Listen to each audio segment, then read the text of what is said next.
Let's go next to our caller from the 708 area code. Who is calling today from 708? Is that me? Yes, it is. Hello, this is Isaiah from Chicago. I saw all the backlash you got over the last two videos about the Medicare for all. Right. We're never going to get it, this and that. Well, not never, But but it's going considering to be a how, while. It was my point. Yeah, but go ahead, Isaiah. what I'm saying, like, with me not being really inspired to be even trying to vote in 2016 because both candidates were so uninspiring, Hmm.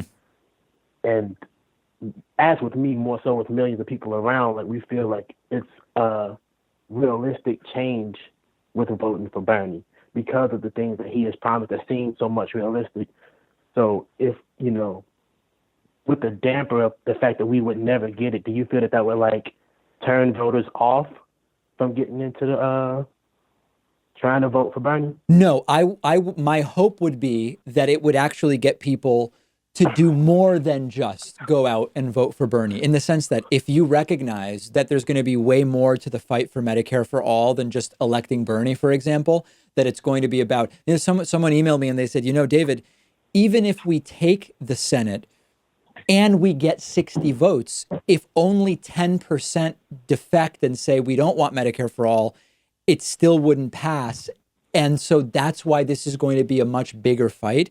I would hope that people would say, oh, getting Bernie in is just step one. Then I've got to work at the Senate. I've got to work on governorships. I've got to lobby my member of Congress. There's a whole bunch of other stuff that hopefully people would be inspired to do. The idea is we're going to need to do more than just elect Bernie. We can do it, but we've got to do it. It's not just Bernie comes in and we've got Medicare for all. That's my point. I have one more question. That was a good point as well. But on the Republican side of things, like with Bernie, well, bringing it back to Republican side, Bernie saying that he, with a Medicare for all bill, that's changed like everybody's stance. Like that's something that you gotta have because it's like, oh, I'm running for Medicare for all. So what does a Republican run for in 2020 to try to get voters? Like besides Donald Trump's lies, what could he really say to spark his side of voters besides the lies that he's already told Are you come true? saying if you're Donald Trump, what do you run on in 2020? Or if you are another Republican, what do you run on in 2020? Donald Trump. Oh, What does Trump he run runs on? Because on everybody's saying he we was know what like, he's doing. He's running on Keep America Great. He's running on the economy's fantastic and we're respected around the world and we're doing the trade deal, the USMC. I mean, it's all lies, but that's what he runs on. And if 62 million people fall for it, as long as they're in the right states, he wins re-election. okay. Well, thanks for that, David. All right. Appreciate the call. Thank you so much, Isaiah. Let's go next to our caller from the 305 area code. Caller from 305. What's your name? Where are you calling from? Hi, David. My name is Michael. I'm calling from Coral Springs. How are you? Good. What's going on? So I was wondering, David, I saw your video like the previous caller in on Medicare for all and its unlikelihood to pass. So I was wondering, or actually I was actually commenting on something I thought you might have framed as being or framed wrong and possibly made you sound a little bit too dismissive about Medicare for all. Okay.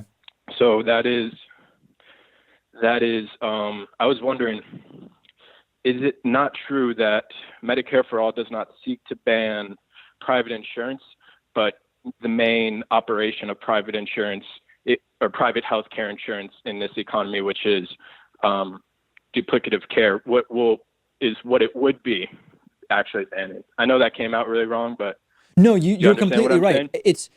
saying? It's been a widely incorrectly stated claim that Medicare for all by necessity will ban private insurance. I don't believe that that is the case, but I'm going further. I'm saying that to the extent that it is something some people want to do, I don't see legally how you do it, but you're completely correct. And I've made this point during debates. It's not, I don't believe most of the candidates are looking to make private insurance illegal. That's correct. I think that they shouldn't try to. I think they wouldn't be able to. And it's been misstated before that they all want to. But there's also a mathematical reality of unless you have all service providers accepting Medicare for all, that changes the numbers. And it was not an argument. If it seemed like I was saying their goal is to make private insurance illegal, I was not saying that.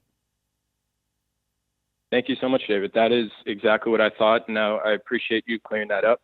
That being said, last question, if that's okay. With Elizabeth Warren now detailing her plan on Medicare for all. Yes. And I understand the point that you were making in that other video, or one of the points, being that either way, all of this is the Medicare for all stuff is going to have trouble going through Congress. I wanted to ask as well, now that you see Warren's plan for it, you see Bernie's plan for it, we've seen it for a long time now. What do you see as more viable, and does that possibly make you lean towards endorsing one of them in the future?